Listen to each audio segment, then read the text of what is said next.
And welcome to my YouTube channel study time with Priyanka. So आज के इस video में हम क्लास 11 हिस्ट्री बुक का सेकेंड लास्ट चैप्टर कवर करने वाले हैं। यानी कि आज के इस वीडियो में हम चैप्टर नंबर 10 पढ़ने वाले हैं and the name of the chapter is displacing indigenous people.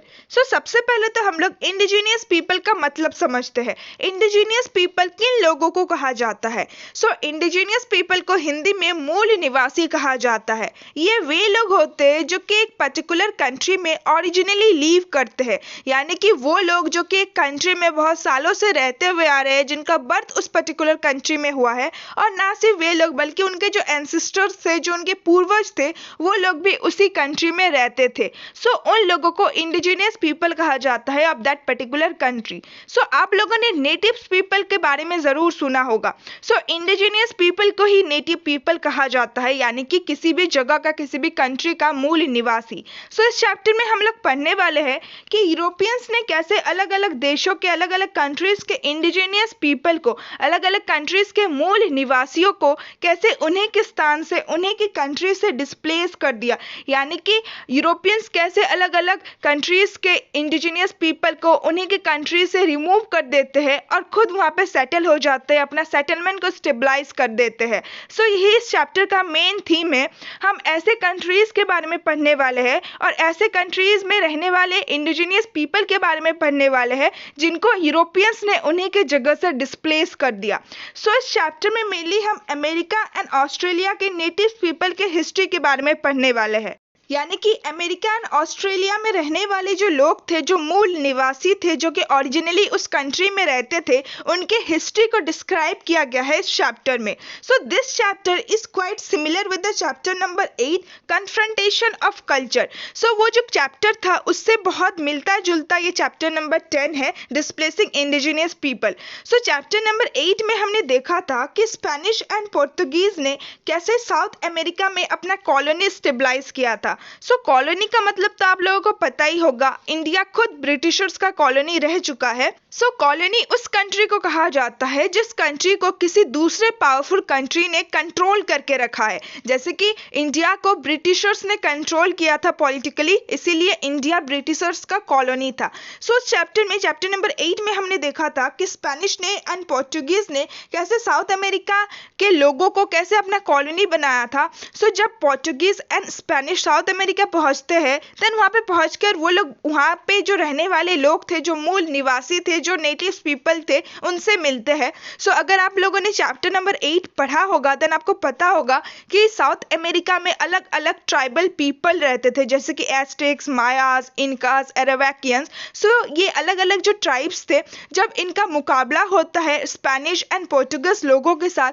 तो क्या होता है वही चैप्टर नंबर 8 में डिस्क्राइब किया गया है। सो उसमें हमने मेनली स्पेनिश एंड पोर्टुगीज के बारे में देखा था, बट इस चैप्टर में हम लोग देखेंगे कि बाकी के जो यूरोपियन कंट्रीज है, उन्होंने साउथ अमेरिका के अलावा साउथ अमेरिका के जो दूसरे एरियाज है, central America, north America, south Africa, Australia and New Zealand में कैसे अपना सेटलमेंट को स्टेबलाइज किया था। यूरोपियंस के इमिग्रेंट्स कैसे वहाँ पे सेटल हो गए थे। सो इमिग्रेंट्स का मतलब क्या होता है? इमिग्रेंट्स वो पर्सन होते हैं जो कि अपने कंट्री को छोड़ के दूसरे कंट्री में रहते हैं। सो इस चैप्टर में हम लोग यही देखेंगे कि यूरोपियंस कैसे, यूरोप में जो रहने वाले लोग थे, वो लोग कैसे अपने कंट्री को छोड़ के दूसरे कंट्री में रहते हैं। ये जितने भी कंट्रीज का मैंने आप लोगों को नाम बताया है, जैसे कि अमेरिका, अफ्रीका, ऑस्ट्रेलिया, न्यूजीलैंड। सो इस चैप्टर में हम लोग देखेंगे कि यूरोपियंस कैसे अपने कंट्री को छोड़ के इन सब कंट्री में रहने चले जाते हैं एंड इन सब कंट्रीज के जो नेटिव पीपल थे, जो इंडिजिनियस पीपल थे, वो अपने ही कंट्री से उनको डिस्प्लेस होना पड़ता है। This led to many of the native peoples being pushed out into other areas. यानी कि वहाँ पे जो रहने वाले लोग थे, New Zealand, Australia, America and Africa में जो लोग रहते थे ओरिजिनली, वहाँ के जो मूल निवासी थे, जब यूरोपियंस अपने कंट्री को छोड़ के वहाँ पे रहने के लिए आ जाते हैं, देन वहाँ के नेटिव पीपल को अपने ही एरिया से डिस्प्लेस होना पड़ता है, अपने ही एरिया से उनको रिमूव होना पड़ता है। The European settlements where called colonies. And European का जो ये सेटलमेंट था, यानी कि यूरोपियंस अलग अलग कंट्रीज में जो अपना सेटलमेंट स्टेबलाइज कर रहे थे, उसी को कॉलोनीज कहा जाता है। बट 19 एंड 20th सेंचुरी के दौरान ना सिर्फ यूरोपियंस बल्कि एशियन कंट्रीज में भी जो रहने वाले लोग थे, वो लोग भी दूसरे कंट्रीज में माइग्रेट हो रहे थे। यानी कि एशियन कंट्रीज जैसे कि इंडिया और बहुत सारी कंट्रीज जो कि एशियन कॉन्टिनेंट में है, उन सारे कंट्रीज में रहने वाले लोग भी अब Africa, America, New Zealand and Australia के कंट्री में रहने जा रहे थे। माइग्रेशन का मतलब होता है अपने कंट्री को छोड़कर किसी और कंट्री में सेटल होना। सो सिर्फ यूरोपियंस नहीं थे बल्कि जो एशियन कंट्रीज के लोग थे 19 एंड 20th सेंचुरी के दौरान, वो लोग भी दूसरे कंट्री में सेटल होने के लिए जा रहे थे। और अगर आज के टाइम पीरियड में अगर आप लोग उन सारे कंट्रीज में देखेंगे, यानी कि अगर आज के टाइम पीरियड में आप अमेरिका, ऑस्ट्रेलिया, अफ्रीका, न्यूजीलैंड के कंट्री में देखेंगे, देन वहाँ पे ज़्यादातर आपको यूरोपियंस एंड एशियंस ही देखने को मिलेंगे। यूरोपियंस एंड एशियंस का मेजोरिटी है उस कंट्री में, यानी कि ज़्यादातर जो पॉपुलेशन है वो यूरोपियंस है या फिर एशियन है। एंड उन सब कंट्रीज में रहने वाले जो नेटिव इनहेबिटेंट्स थे, यानी कि जो मूल निवासी थे, जो कि उस कंट्री में ओरिजिनली रहते थे यूरोपियंस एंड एशियंस के आने से पहले, उनका अगर आप पॉपुलेशन देखेंगे तो वो बहुत ज़्यादा कम हो गया है, वो बहुत ज़्यादा रिड्यूस हो गया है। क्योंकि जब यूरोपियंस एंड एशियंस उनके कंट्री में सेटल होने लगे, देन उन्हें ना चाहते हुए भी अपने ही एरिया से डिस्प्लेस होना पड़ा, अपने ही एरिया से रिमूव होना पड़ा। एंड आज के टाइम पीरियड में आपको बहुत हार्डली, यानी कि बहुत ही मुश्किल से उन सारी कंट्रीज के टाउन्स या फिर सिटीज़ वगैरह में नेटिव पीपल देखने को मिलेंगे। इनफैक्ट बहुत सारे लोग तो मे बी उनके बारे में भूल भी गए होंगे कि एक टाइम में जिस कंट्री में वो रहते हैं उस कंट्री में नेटिव पीपल रहा करते थे, नेटिव पीपल का मेजोरिटी हुआ करता था। बट आज के टाइम पीरियड में भी उन सारे कंट्रीज में जितने भी रिवर्स है, टाउन्स है, उन सारे टाउन्स एंड रिवर्स का नाम नेटिव नेम से ही डिराइव्ड किया गया है। For example Ohio, Mississippi and Seattle जो कि यूएसए में है, स्केचवन जो कि कनाडा में है, वोलोंगोंग एंड पराम्टा जो कि ऑस्ट्रेलिया में है। फिर हमें बता रखा है कि till the middle of the 20th century के मिडिल तक American and Australian history textbooks used to describe how Europeans discovered the America and Australia। यानी कि 20th सेंचुरी के मिडिल तक American and Australian history text books जो थे, यानी कि वो टेक्स्ट बुक जिससे हमें अमेरिका एंड ऑस्ट्रेलिया के हिस्ट्री के बारे में नॉलेज होता है, उन टेक्स्ट बुक में सिर्फ और सिर्फ यूरोपियंस के बारे में ही डिस्क्राइब किया गया है कि यूरोपियंस ने कैसे अमेरिका एंड ऑस्ट्रेलिया को डिस्कवर किया, कैसे यूरोपियंस ने अमेरिका एंड ऑस्ट्रेलिया की खोज की। एंड उन सब टेक्स्ट बुक में हार्डली ही वहाँ पे रहने वाले नेटिव्स पीपल के बारे में लिखा हुआ है। सो आप सोचिए कि अमेरिका एंड ऑस्ट्रेलिया का ही हिस्टोरिकल टेक्स्ट बुक है। अमेरिका एंड ऑस्ट्रेलिया को जानने के लिए, उनकी हिस्ट्री को जानने के लिए जो टेक्स्ट बुक है, उसमें अमेरिका एंड ऑस्ट्रेलिया के लोगों के बारे में ही नहीं लिखा हुआ है। वहाँ पे जो ओरिजिनली जो लोग रहते थे, जिनका वो देश हुआ करता था, वहाँ के जो मूल निवासी थे, उन्हीं के बारे में डिस्क्राइब नहीं किया हुआ है, except to suggest that they were hostile to Europeans। यानी कि सिर्फ एक ही बात उन लोगों के बारे में लिखा हुआ है कि वो लोग बहुत ज़्यादा हॉस्टाइल थे यूरोपियंस के प्रति। यानी कि जब यूरोपियंस उन सारे देशों में पहुंचते हैं एंड जब उन सारे देशों के नेटिव पीपल के साथ वो लोग मिलते हैं, देन वो जो नेटिव पीपल थे वो लोग बहुत ज़्यादा हॉस्टाइल थे यूरोपियंस को देख कर, यानी कि वो लोग बहुत ज़्यादा अनफ्रेंडली थे यूरोपियंस को देख के। बट 1840s के बाद से अमेरिका के एंथ्रोपोलॉजिस्ट ने इन सारे नेटिव पीपल के बारे में पढ़ना स्टार्ट किया। सो एंथ्रोपोलॉजिस्ट उन लोगों को कहा जाता है जो कि पीपल, सोसाइटी एंड कल्चर का साइंटिफिक स्टडी करते हैं। सो अमेरिका के जो एंथ्रोपोलॉजिस्ट थे, उन्होंने ये पढ़ना चालू किया कि वहाँ पे जो लोग ओरिजिनली रहते थे उनका कैसा बिहेवियर था, वो लोग कैसे रहते थे, कैसे अपना लाइफ को स्पेंड करते थे। सो उन लोगों के बारे में स्टडी करना स्टार्ट करते हैं अमेरिका के anthropologist from the time period of 1840। And फिर बहुत बाद में करीब 1960 में नेटिव पीपल को इनकरेज किया जाता है, यानी कि ऑस्ट्रेलिया एंड अमेरिका के जो मूल निवासी थे उनको प्रोत्साहित किया जाता है कि वो लोग खुद अपने हिस्ट्री के बारे में लिखे या फिर उसको डिक्टेट करे, यानी कि उनके साथ जो घटित हुआ था जब यूरोपियंस उन सारे कंट्रीज में पहुंचे थे एंड यूरोपियंस का कैसा बिहेवियर था उन लोगों को देख के, उन सब के बारे में वो अपने हिस्ट्रीज खुद लिखे। क्योंकि जितना भी हमारे पास टेक्स्ट बुक्स था, ऑस्ट्रेलियन एंड अमेरिकन जो भी हिस्टोरिकल टेक्स्ट बुक्स थे, उसमें सिर्फ और सिर्फ यूरोपियंस के बारे में ही लिखा हुआ है और यूरोपियंस का ही सिर्फ पॉइंट ऑफ व्यू लिखा हुआ है। बट अगर नेटिव पीपल खुद अपने हिस्ट्री के बारे में लिखेंगे देन दुनिया को पता चलेगा कि यूरोपियंस ने कैसा नेटिव पीपल के साथ व्यवहार किया था और हमें रियलिटी का पता चलेगा कि आखिर नेटिव पीपल हॉस्टाइल थे यूरोपियंस के प्रति या फिर यूरोपियंस हॉस्टाइल थे नेटिव पीपल के प्रति। सो चैप्टर 8 में मेनली ये डिस्क्राइब किया गया था कि जब यूरोपियन सेंट्रल अमेरिका के आइलैंड्स में पहुंचते हैं एंड वहाँ के इनहेबिटेंट्स से, वहाँ के नेटिव पीपल के साथ मिलते हैं, देन वो लोग बहुत ज़्यादा फ्रेंडली बिहेव करते हैं यूरोपियंस को देखकर। इनफैक्ट वो उनकी हेल्प भी करते हैं, यानी कि नेटिव पीपल यूरोपियन की हेल्प करते हैं गोल्ड को फाइंड आउट करने में। बट धीरे धीरे यूरोपियंस ने अपना असली रंग दिखाया और उन सारे कंट्रीज में जो भी नेचुरल रिसोर्सेज थे, जो भी रॉ मटेरियल थे, उसको अपने कंट्री के डेवलपमेंट के लिए यूज करने लगे और धीरे धीरे जो यूरोपियंस थे वहाँ पे सेटल हो गए एंड उन एरियाज के नेटिव पीपल को अपने ही एरिया को छोड़ के जाना पड़ा, अपने ही एरिया से डिस्प्लेस होना पड़ा। सो चैप्टर में हमने देखा था कि जो यूरोपियंस बोलते हैं नेटिव पीपल के बारे में कि वो लोग बहुत ज़्यादा हॉस्टाइल थे उनको देखकर, बट वो चीज़ हमें वहाँ पे नहीं देखने को मिला। सो इसीलिए 1960 में नेटिव पीपल को इनकरेज किया गया, प्रोत्साहित किया गया कि वो लोग अपने हिस्ट्री के बारे में खुद लिखे या फिर उसको डिक्टेट कर दे orally. And today it is possible to read historical works and fiction written by the native people. So आज के टाइम पीरियड में ये पॉसिबल हुआ कि नेटिव पीपल के द्वारा हिस्टोरिकल वर्क्स एंड फिक्शंस को हम लोग पढ़ सकते हैं, क्योंकि आज के टाइम पीरियड में हमें नेटिव पीपल के द्वारा लिखे गए हिस्टोरिकल वर्क्स एंड फिक्शंस मिलते हैं। इनफैक्ट आज के टाइम पीरियड में उन कंट्रीज के म्यूजियम्स में विजिटर्स नेटिव आर्ट को देख सकते हैं, यानी कि पुराने आर्ट को देख सकते हैं, एंशियंट आर्ट को देख सकते हैं। नेटिव पीपल जो चित्रकला किया करते थे उसको देख सकते हैं, उसको म्यूजियम्स में प्रिजर्व करके रखा गया है। इवन कुछ स्पेशल म्यूजियम्स में तो हम अब ओरिजिनल वे ऑफ लाइफ को भी देख सकते हैं, यानी कि native way of life, native people किस तरह से अपने लाइफ को बिताते थे, किस तरह से उनका लाइफ में क्या कुछ होता था, उसको भी दर्शाया गया है कुछ स्पेशल म्यूजियम्स में। एंड यूएसए में जो न्यू नेशनल म्यूजियम है ऑफ द अमेरिकन इंडियन, उसको अमेरिकन इंडियन ने खुद ऑर्गेनाइज किया है। So with this we have completed the introduction of this chapter.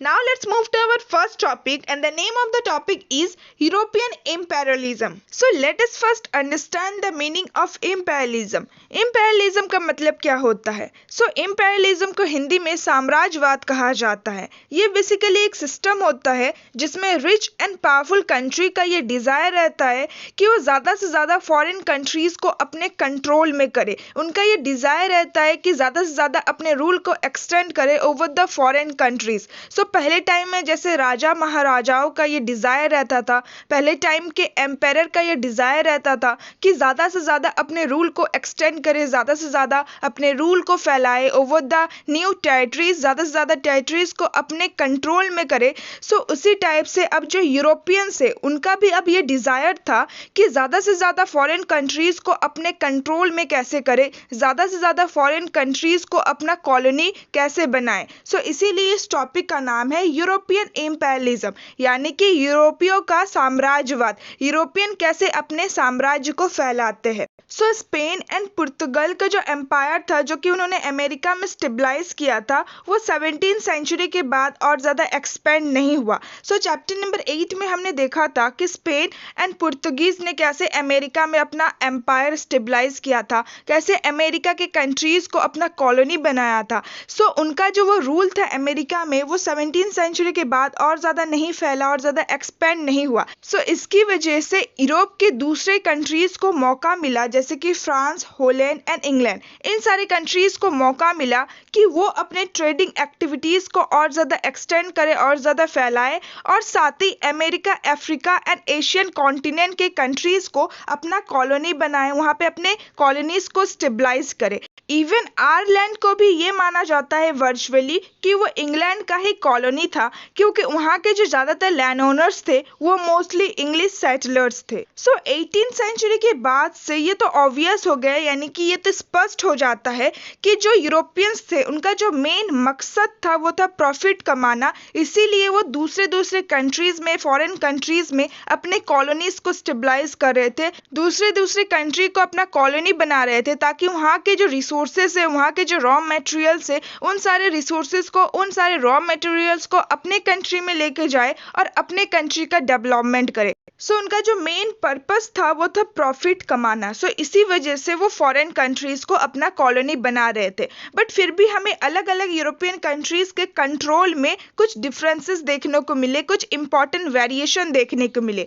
For example अगर हम साउथ एशिया की बात करें, मेनली अगर हम अपने कंट्री इंडिया की बात करें, जो यूरोपियंस थे वो मेनली ट्रेडिंग कंपनीज के रूप में आए थे। ईस्ट इंडिया कंपनी के रूप में वो लोग आए थे, एंड फिर बाद में उन्होंने अपने आप को एक पॉलिटिकल पावर के रूप में डेवलप कर लिया और इंडिया के जितने भी लोकल रूलर्स थे, सारे रूलर्स को डिफीट किया, सारे रूलर्स को हराया और उनके टेरिटरीज को एनेक्स्ट कर लिया, उनके टेरिटरीज को कॉन्क्वेस्ट कर लिया। यूरोपियंस ने हमारे इंडिया में जो older well developed administrative system था उसको कंटिन्यू रखा, उसको मेंटेन किया। साथ ही वो लोग लैंड ओनर से टैक्स कलेक्ट करते थे ताकि एडमिनिस्ट्रेटिव सिस्टम को रन करवा सके। और फिर बाद में उन्होंने इंडिया में रेलवेज इंट्रोड्यूस किए, रेलवेज बनाए ताकि ट्रेड ईजियर हो जाए। फिर माइंस को एक्सकेवेट की, माइंस की खुदाई की और साथ ही बिग प्लांटेशन भी स्टेबलाइज किया। बट जो यूरोपियंस थे, जो ब्रिटिशर्स थे, उनका मेन मोटिव ये नहीं था कि वो इंडिया में डेवलपमेंट करे, बल्कि उनका जो मेन पर्पस था वो ये था कि इंडिया के रिसोर्सेज को यूज करके हम अपनी कंट्रीज का डेवलपमेंट करें। ये बात किया हमने साउथ एशिया का, मेनली इंडिया का।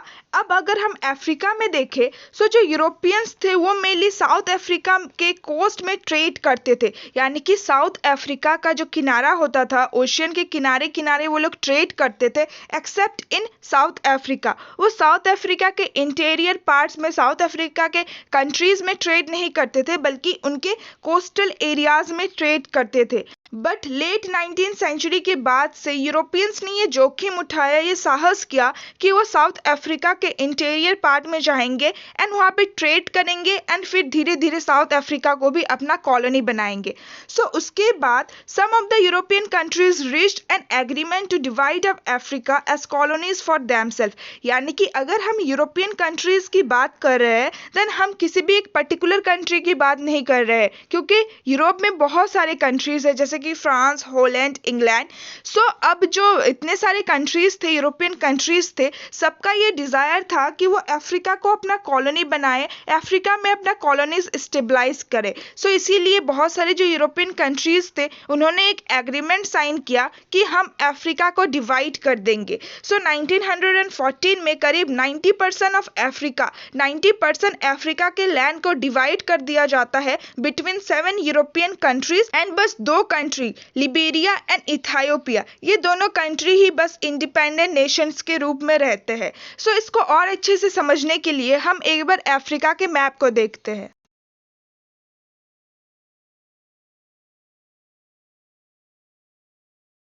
This is the map of Africa. ये अफ्रीका का मैप है। यहाँ पे आप देख सकते हैं कि कैसे 7 यूरोपियन कंट्रीज ने पूरे अफ्रीका को डिवाइड कर दिया था। ये जो अलग अलग कलर्स है, ये अलग अलग कंट्रीज को रिप्रेजेंट कर रहे हैं, अलग अलग यूरोपियन कंट्रीज को रिप्रेजेंट कर रहे हैं। जैसे कि पहला जो कंट्री है फ्रांस। जितना भी आप ब्लू पार्ट देख रहे हैं, ये सारे फ्रांस का कॉलोनी हुआ करता था। फिर है ब्रिटेन।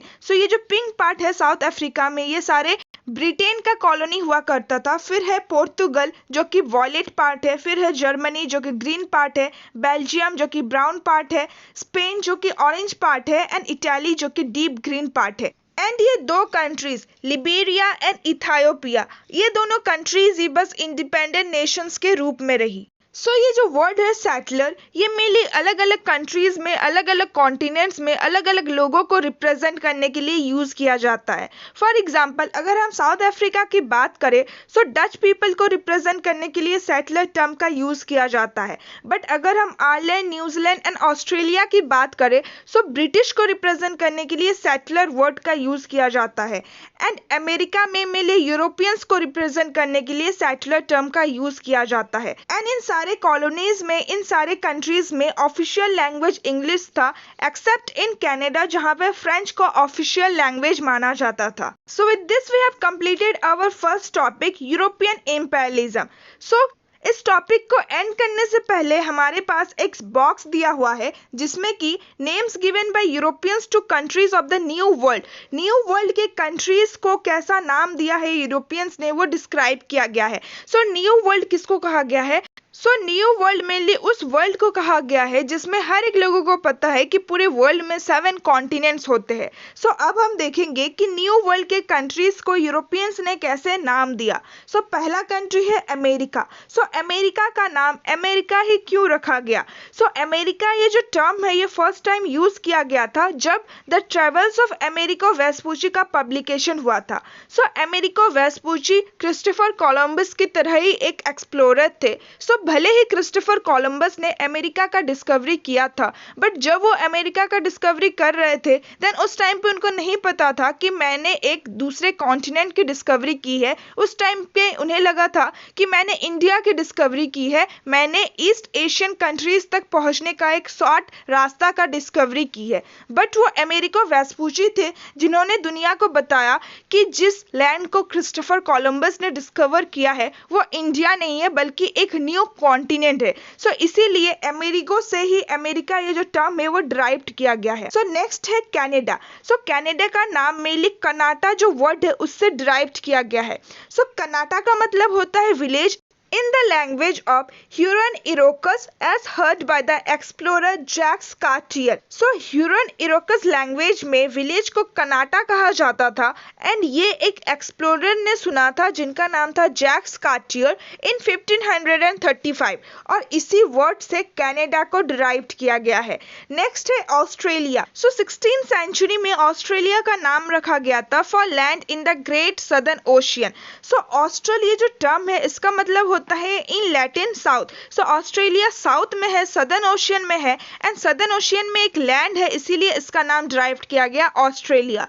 नेक्स्ट कंट्री है न्यूजीलैंड। सो ये जो नाम है ये मेनली हॉलैंड के तस्मैन ने न्यूजीलैंड नाम रखा था। Who was the first to sight this island in 1642? क्योंकि हॉलैंड के तस्मैन ने ही पहली बार न्यूजीलैंड ये जो आइलैंड है इसको देखा था 1642 में।